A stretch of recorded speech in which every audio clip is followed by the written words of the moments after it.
Hello everybody. Today I will discuss about single phase induction motors and some types. As all of us are aware that the operating principle of any electric motor is that the stator should produce a magnetic field and on the rotor we should have current carrying conductors, and then according to Lorentz principle there will be a force produced and the rotations will start. So in a DC motor we have seen that the current is passed in the rotating conductors using slippery contacts between commutator and brush, but there are a lot of disadvantages of the slippery contact. So in induction motor we are going to avoid that. So how to pass the current in the rotor conductors? For this, mutual induction principle is used. Now you are familiar with the mutual induction principle because you know the transformer. There also there is a mutual induction, but in the transformer it is a static induction. That means the flux is not moving. Whereas in case of induction motor, the mutual induction is due to a moving flux or a rotating flux. So this is a dynamic induction, dynamic mutual induction. Now how is the moving flux required? Why it is required? It is required because the aim in a motor is to produce the torque. So that is the difference between the induction motor and the transformer. So let us see the broad types of single phase induction motors depending upon how this moving flux is produced, how the flux is made to move. So broadly there are two types, the split phase induction motor and the shaded pole induction motor. First we will study the split phase induction motor. So the construction of a split phase induction motor, will see that there is a rotor and a stator. The rotor has this particular structure which is called as a squirrel cage structure. So in this you see that there are several conducting bars parallel to each other, and they are connected at the two ends using rings, what is called as a end rings. Whereas the stator consists of two windings, and these two windings, the red, these are the two sections of one winding, and the green one, they are the two sections of the same winding.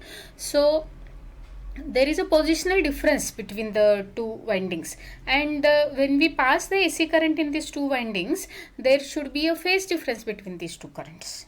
So the circuit diagram, how will you connect the stator to the AC supply? It is shown in this way. This is a circuit of a capacitor run type split phase induction motor. So the main winding and the auxiliary winding, they are connected in parallel with the same AC supply. However, there is a capacitor connected in series. This is an external capacitor which is connected in series with the auxiliary winding, and that is used to obtain a phase difference between the two currents in these two windings. So next let us see that how a rotating magnetic flux is produced in the split phase induction motor. So as we have seen that there are two windings here, and the positions of the two windings are different. So when AC current is passed in the windings, the flux is produced, they will have different axes. So there is a difference in the position of the two fluxes. That gives rise to a resultant flux in some particular direction. Now next, because these two AC currents, they are changing in their values as well as the direction, the resultant effect is that a rotating magnetic flux will be produced as shown here.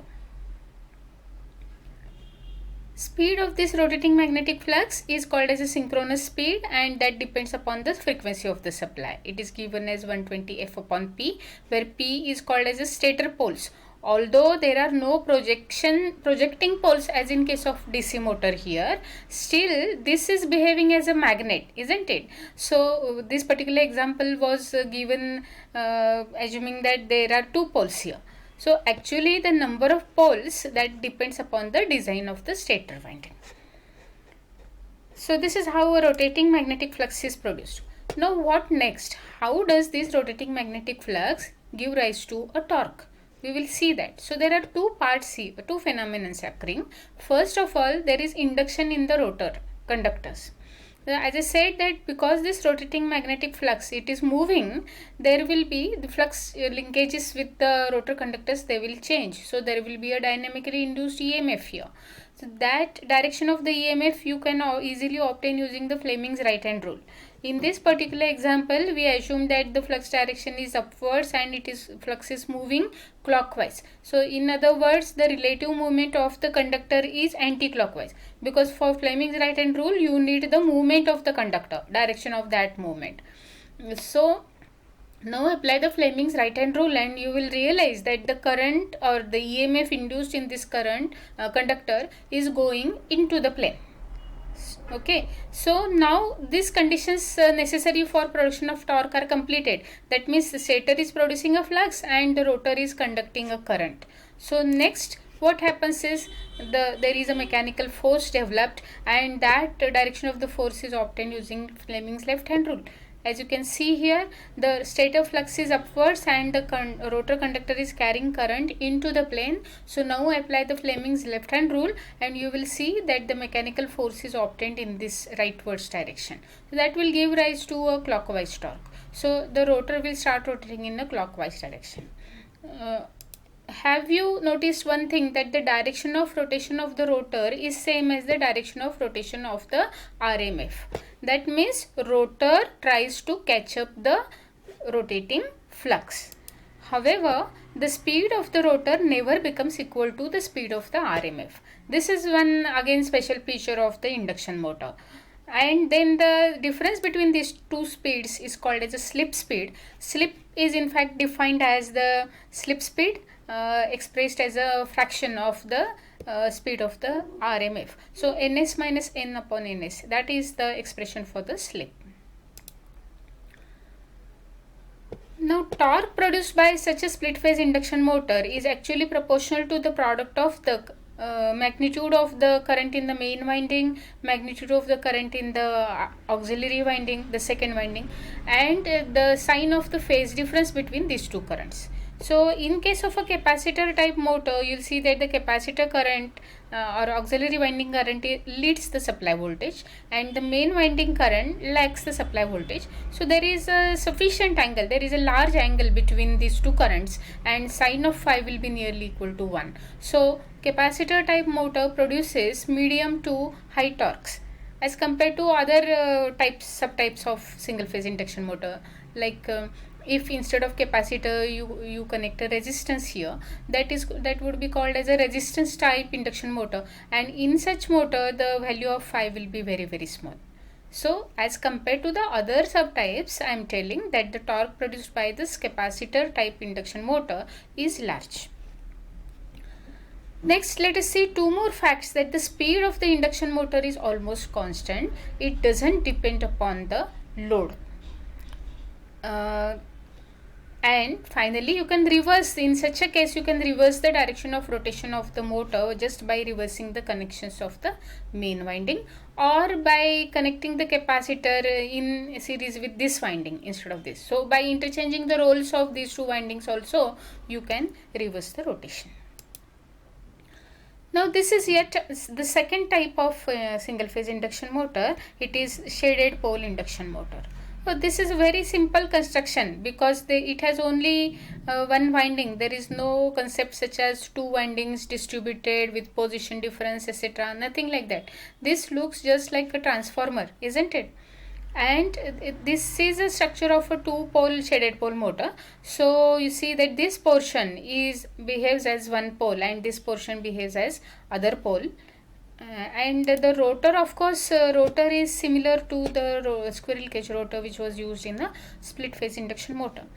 In addition to that, you see that there are two rings here. On a small portion of this pole, there two rings are provided, copper rings. These are called as a shading rings. So that whole portion of the pole you can divide into two parts. So this is the part which is called as an unshaded part, and the portion where the rings are provided, that is called as a shaded part. So that's why you get the name shaded pole induction motor.